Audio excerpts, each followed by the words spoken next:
Bonjour les amis. Alors je vais répondre aujourd'hui à une question qui pourra sembler bizarre à certains d'entre vous. La question est la suivante. La chasse au trésor est-elle un moyen gratuit de collectionner les pièces de monnaie? Mais avant de répondre à cette question, n'oubliez pas de vous abonner à la chaîne Sacra Moneta si vous ne l'avez pas déjà fait. Comme ça, vous recevrez gratuitement des actualités sur les monnaies de collection. Et vous pouvez également cliquer sur le pouce j'aime sous la vidéo.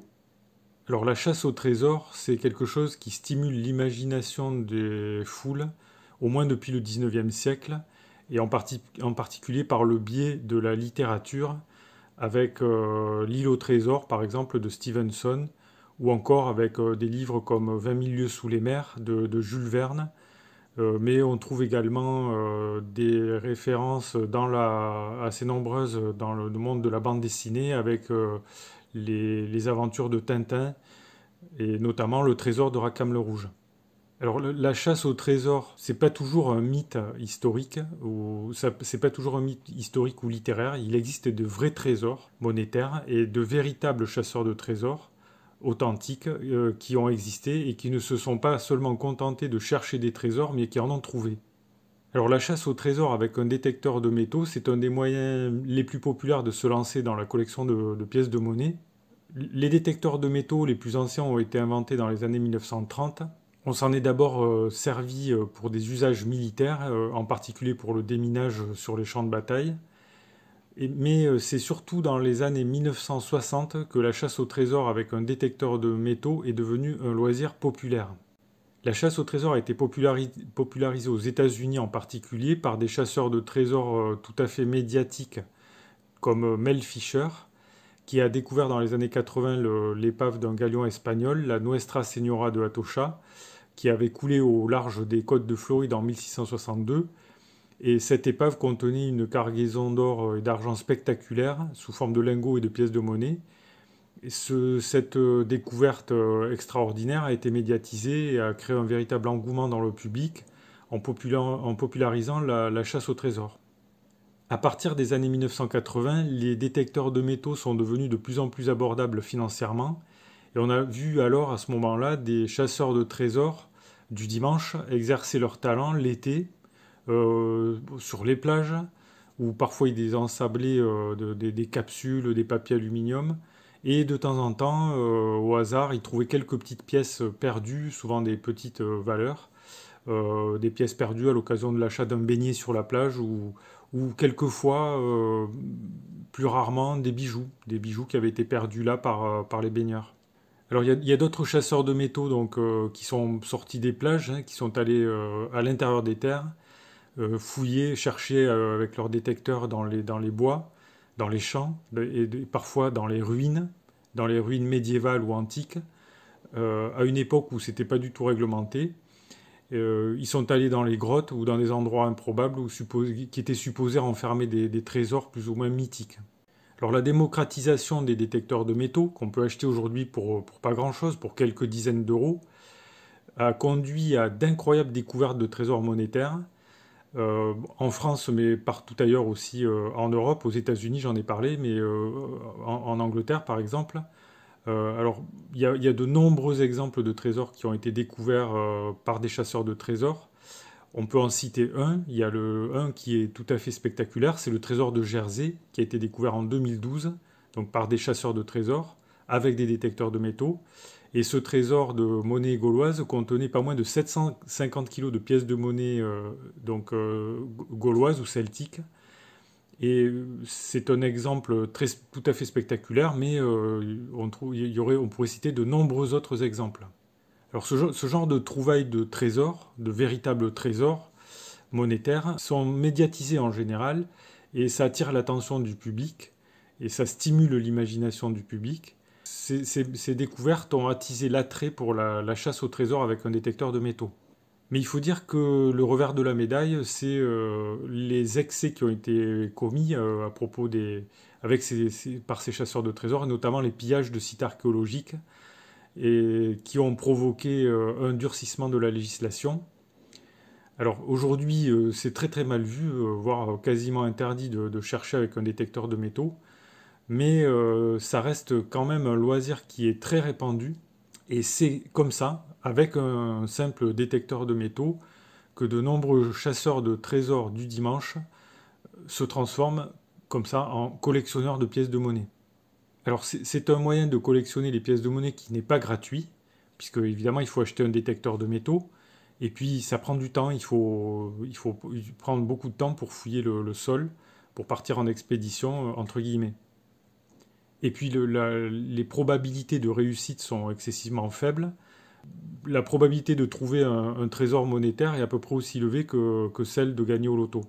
Mais à défaut de trouver de gros trésors de pièces en or cachés par des pirates, comme dans le mythe de l'île au trésor de Stevenson, la plupart des prospecteurs occasionnels trouvent des petites pièces de monnaie modernes, des centimes le plus souvent, ou des petites dénominations qui ont une faible valeur. Ils trouvent également des petites pièces en cuivre du 19e siècle, qui ont été perdues donc, par les petites gens, comme les pièces en centimes en cuivre frappées sous le Second Empire, à l'effigie de Napoléon III, par exemple. Alors ces pièces, la plupart du temps, elles ont souffert de leur séjour prolongé sous terre. Elles peuvent être corrodées, parfois elles sont presque complètement détruites par les engrais chimiques. Elles sont souvent couvertes d'une gangue de terre qui est particulièrement difficile à enlever. Elles ont souffert, elles peuvent avoir été tordues par le soc des charrues. La plupart du temps, les pièces anciennes découvertes par des prospecteurs, comme ça, par des chasseurs de trésors du dimanche, sont à peine identifiables. Mais quelle joie pour le prospecteur de découvrir un modeste double tournoi de cuivre frappé à l'effigie de Louis XIII au détour d'un vieux chemin ou d'un bois isolé. C'est vraiment des trouvailles fantastiques, même si la valeur de ces petites pièces est quasiment nulle. L'attrait de la chasse au trésor, c'est qu'on a le passé des gens souvent modestes en fait qui ont tenu ces petites pièces qui ressurgit et on a ce passé qui devient palpable physiquement. Et quelquefois, au cours d'une chasse au trésor, le prospecteur trouve un vieil as romain ou un sesterce ou un petit bronze du IVe siècle. Quelquefois, c'est une petite obole gauloise et c'est l'Antiquité qui sort de terre. Donc la prospection, c'est une autre manière d'entrer dans la collection de pièces de monnaie, une manière qui contient une part d'aventure et d'inconnu, et c'est justement ce qui fait tout son intérêt. L'intérêt également de ce loisir, c'est pas seulement de trouver des pièces ou des objets, il n'y a pas que des pièces, mais c'est aussi et surtout, pour certains, c'est l'identification des pièces de monnaie qui sont découvertes au hasard. Ça fait partie des attraits les plus importants de la prospection de loisirs. Alors le prospecteur ou le chasseur de trésors du dimanche, il est confronté à des problèmes particuliers qui ne sont pas exactement les mêmes que ceux des autres collectionneurs. On a vu qu'il peut avoir des problèmes d'identification des pièces qu'il trouve, parce que ces pièces, il les trouve au hasard.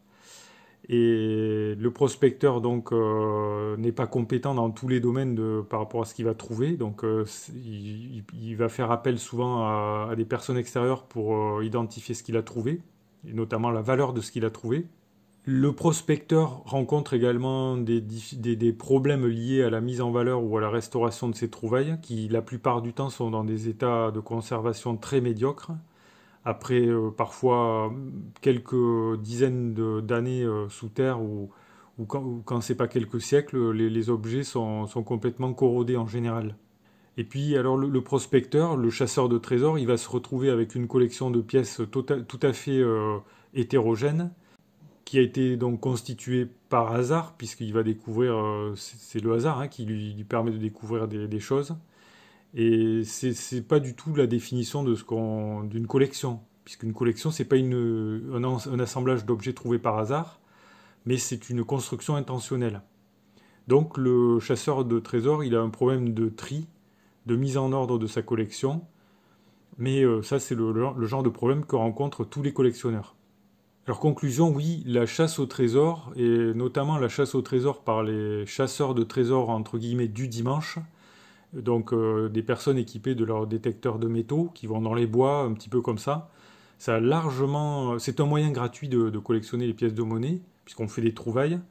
Et ça a largement renouvelé l'intérêt pour la collection de pièces de monnaie en général et pour la numismatique en particulier, puisque la plupart du temps, ces chasseurs de trésors qui sont appâtés souvent par les découvertes de gros trésors médiatisés Donc ces chasseurs de trésors, ils vont pas trouver forcément de trésors très spectaculaires, mais ça va les conforter leur intérêt pour la numismatique.